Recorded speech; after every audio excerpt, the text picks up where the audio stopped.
جس زمانے میں مدینہ منورہ میں پڑھتا تھا اسی زمانے کی بات ہے یا اس کے کچھ دن کے بعد جب عمرے کے لیے گیا ہوا تھا شاید تب کی بات ہے، یاد نہیں آ رہا مجھے، تھوڑا تشابہ ہو گیا کہ میں روضہ اطہر کے پاس بیٹھا ہوا تھا قدمین شریفین کی طرف، تو ایک شخص آیا، اس نے مجھے میرا نام لے کر پکارا، تو میں نے سر اٹھا کر دیکھا میرا پرانا ساتھی تھا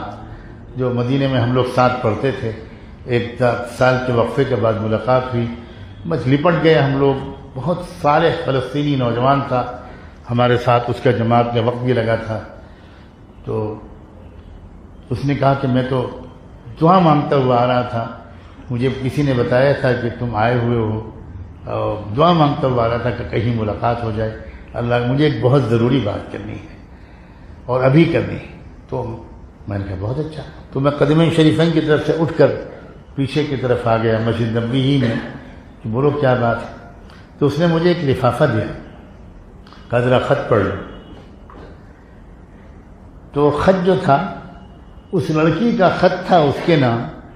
جس کے ساتھ اس کی منگنی ہوئی تھی، رشتہ طے ہوا تھا اور چند مہینے کے بعد نکاح ہونا تھا۔ تو اس لڑکی نے اس منگیتر کو اپنے گھر والوں کے ہاتھ خط بھیجا۔ خط میں کیا لکھا تھا میں حیران رہ گیا۔ اس نے لکھا تھا کہ ہمارے فلاں شہر میں یہ صورتحال ہے، اتنا ایسا یہ ہو رہا ہے، یہ ہو رہا ہے، یہ ہو رہا ہے، لڑکیوں کی عزتیں لوٹی جا رہی ہیں، یہ ہو رہا ہے، وہ ہو رہا ہے، پردے پہ پابندی لگا دی گئی، برقع پہن کے نہیں آ سکتے۔ شام کے شہر کا قصہ ہے یہ۔ تو میں نے طے کیا ہے کہ ہم لوگوں نے 10 لڑکیوں نے کہ اس سلسلے میں ہم لوگ انشاءاللہ احتجاج کریں گے اور مطالبے کریں گے اور مضبوطی سے جمیں گے۔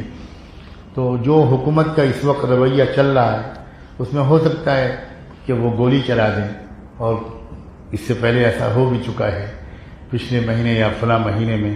3 لڑکیاں شہید ہو چکی ہیں۔ لیکن میں چاہتی ہوں کہ میں اس معاملے میں پیچھے نہ رہوں۔ تو میں نے خواب بھی دیکھا ہے کہ بی بی فاطمہ مجھے جنت میں دلہن بنا رہی ہیں، تو مجھے ایسا لگ رہا ہے کہ شاید میری قسمت میں شہادت ہے، لیکن چونکہ میرا رشتہ تم سے ہو چکا ہے، میں تمہاری امانت بن چکی ہوں، اس لیے میں یہ چاہتی ہوں کہ تم مجھے دل سے اجازت دے دو۔ اگر اجازت دے دو گے تو میں بے وفائی نہیں کروں گی، اور اللہ سے دعا مانگوں گی کہ اللہ تعالیٰ اگر مجھے اس لائق سمجھے تو جنت میں بھی تمہاری بیوی بنا کر مجھے رکھ دے۔ میں تم سے اجازت مانگنا چاہتی ہوں۔ میری چیخ نکل گئی۔ ایک نوجوان بچی، اس کی یہ تمنا ہے، یہ آزا ہے، یہ ارادہ ہے۔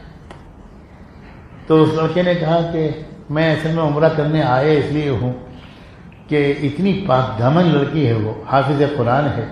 میں اتنا خوش تھا کہ میرا رشتہ اس کے ساتھ ہوا۔ اب یہ خط آیا تو میں بے چین ہو گیا، اور میں نے یہی سوچا کہ میں مکہ مدینے جا کے دعا مانگوں